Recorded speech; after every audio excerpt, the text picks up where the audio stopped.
Well, hey friends and neighbors, this is Chuck out at Sheridan Park Farms. Welcome back to the farm. It is Saturday afternoon. We've had a big day. We've been to the market today. We've just got home a little while ago. We might or might not have had a real quick Saturday afternoon nap because we were up early this morning. But anyway, need to go out and move the cows. We're going to show you how we do that. We've got to move some water, all that kind of stuff. We'll talk about the grass, how the grass is growing, what's going on there, stocking densities, how you can rotationally graze cattle on your farm. Going to talk a little bit about our markets today. I don't know what all we're going to get into, but anyway, hang out with us for a little bit. See if we can't get some stuff done around the farm.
So here's what we're going to do with the cows. So they've been on this spot right here, from this wire to, there's another wire just in front of the buggy up there. They've been here for about 48 hours. And I gave them a little bit bigger spot because of everybody being sick and feeling bad and all that kind of thing, just to give us a little bit of cushion. So it's worked. So they've been here for 2 days. You can really see down here at the bottom, I really hope this is showing up on camera. You can really see down at the bottom in the flat, the difference between where they are now and where they have not been. Now, we had worked our way up this field, and for different circumstances, they ended back in this field, and we were working around in a couple different spots. But what we want to do today is we're going to go out the road. We'll have to move their water. So right here's the other end of their current paddock, this wire right here. So we're going to go to this side. We'll probably give them out to, just kind of looking here and thinking, yeah, I think I'll probably just give them out to the barn. That'll give them all of this swell right in here underneath these tulip poplars, which are, I know this is not showing up on camera, which are blooming and are absolutely beautiful. The bees, the honeybees love them, especially this time of year. So we'll give them this swale here out to the barn. It'll be kind of a small area, so they will have to move tomorrow. No big deal, we'll do that. We'll probably take them out to about the gate, and then I'll have to stretch some hose and put some water in, or build them a water lane if we need to do that, which is no big deal. But I think they're ready to move. They're coming over here. They're walking towards the wire, so they have an idea what's about to happen. But we'll give them a little grass.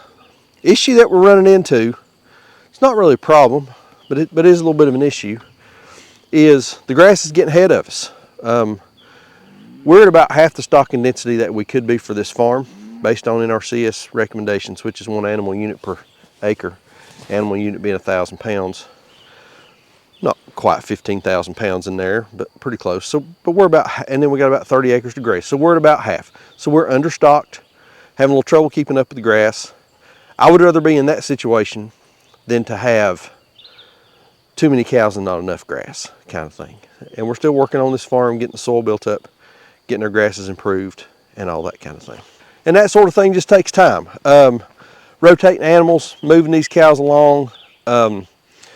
stimulating the ground with that hoof pressure, putting good manure down, pushing some of the grasses over to get a good carbon base on the ground to feed the microbes in the soil. That's what it's all about. So, not really worried about it. We got all the cows. I'd like to have some more, but they're expensive. Cows are expensive right now.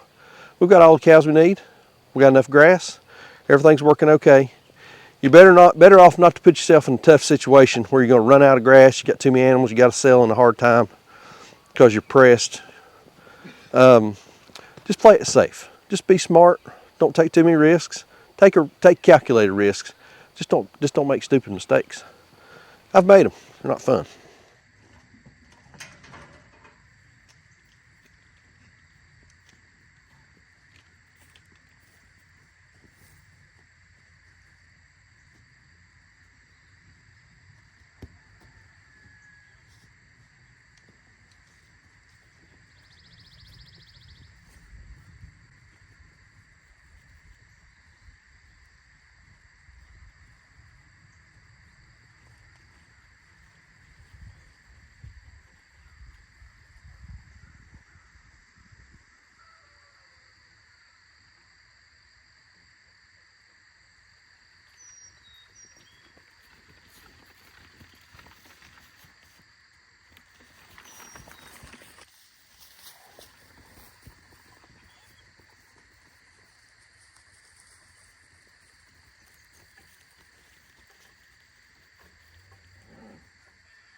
While I was setting up the cameras, they were up here on the side of the hill. I was setting up cameras. I was being quiet. They all come running down, so they're ready to move.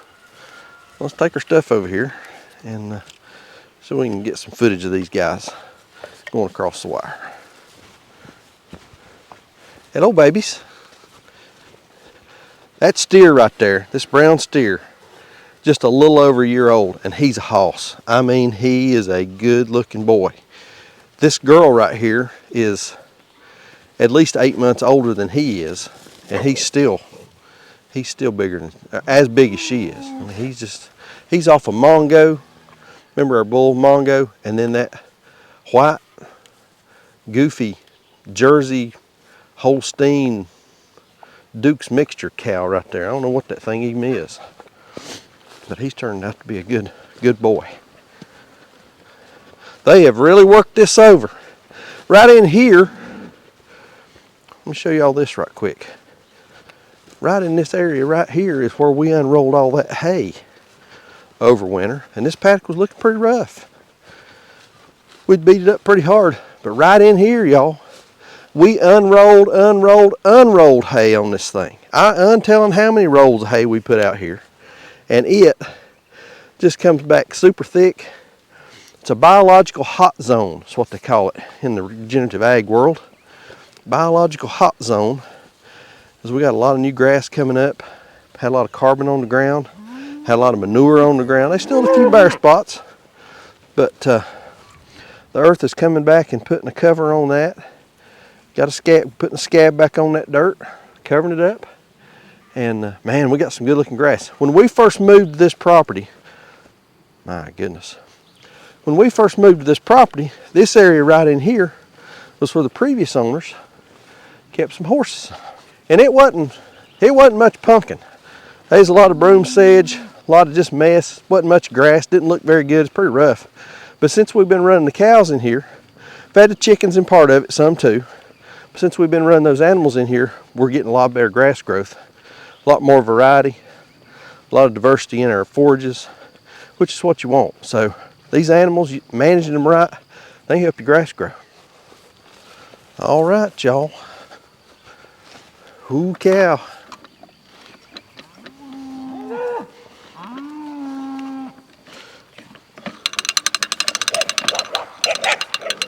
Ooh, cow. Come on, cows. Let's go.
All right.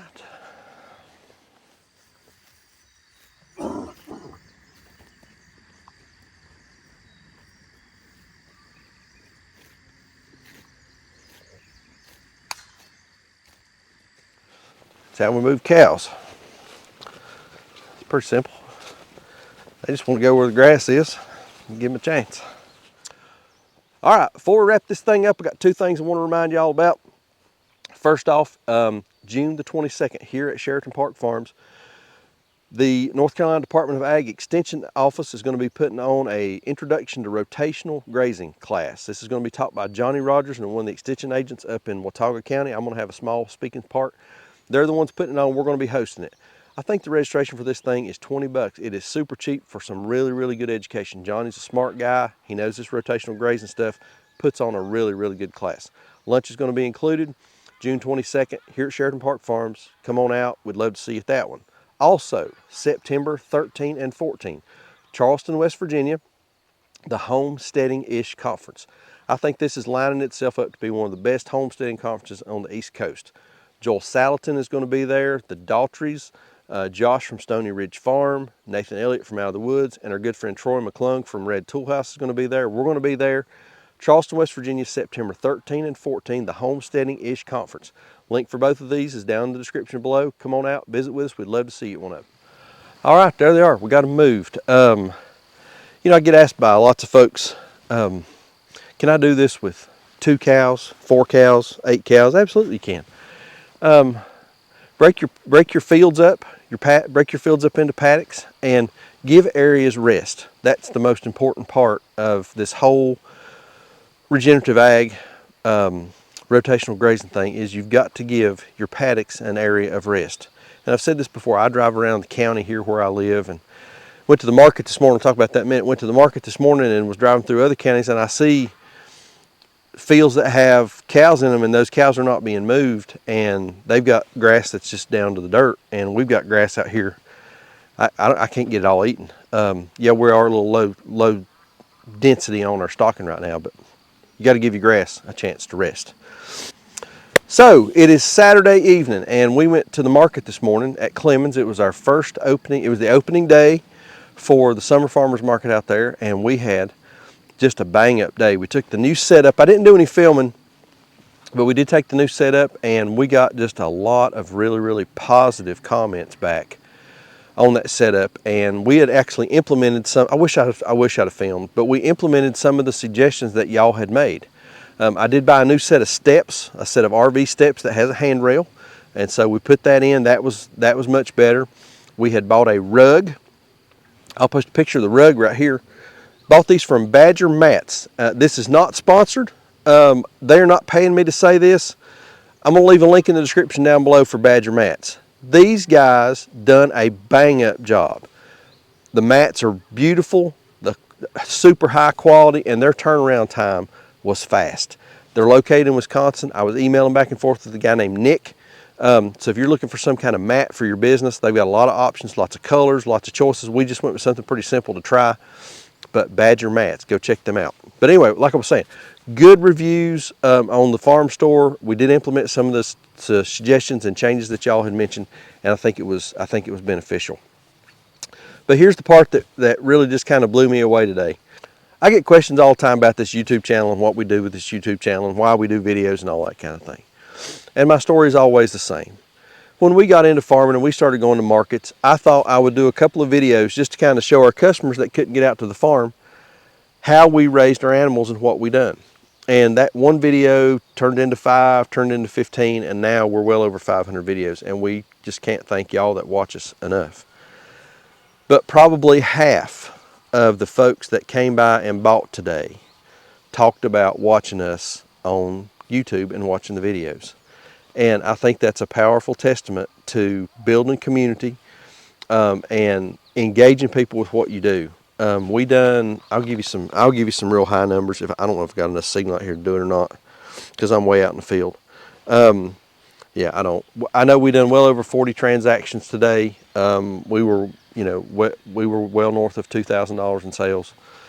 So I mean, we had just a fantastic day. And ground beef. So here, this is another thing on that trailer. We were packing that thing last night, and we had packed one of the baskets full of ground beef, and Saunders said, "Is that enough?" And I said, we got some room under here. Let's pack some more. And I think we ended up packing about 45 pounds of ground beef, and sold out of ground beef by like 10:30, 10:45, and we still had another 45 minutes to go, and we could have sold more. In years past, when I was taking those red coolers, I could get about 25 pounds, maybe 30 pounds in a cooler, and that was, well, I might could get a little bit more. But anyway, it was nice to be able to carry more ground beef than what we had in the past. We were able to sell more, and I think that made a huge difference in our overall sales today. But one thing I'm thinking about, and I need a comment, need y'all's input on this. I'm thinking about doing maybe some kind of meetup at our Clemens Farmers Market. And maybe figuring out a way to engage some of the other vendors there. I'm thinking maybe, if you want to come out to the market, meet us, say hello, maybe you go buy something from one of the other vendors that's not a product that we sell, but a different product that somebody else sells. Bring that over, show it to us, and we'll give you, we'll knock a little bit of a discount off of what you buy. I'm thinking about doing that. Leave me a comment what y'all think about that. But we had a great time today with folks coming up that watched the videos. They talked about, asked about me being sick. I'm feeling much better. Saunders getting it now. So this skinny jean pestilence is making its way through the Sheridan Park Farms family. And man, I hate that. That just stinks. But anyway, I'm just rambling now. Like I always say, please keep us in your prayers. Keep Saunders in your prayers. Me, I feel better. Don't feel great, but she's on the front end of this thing. But please keep us in your prayers. May God bless you and your families, and we'll see you on the next video.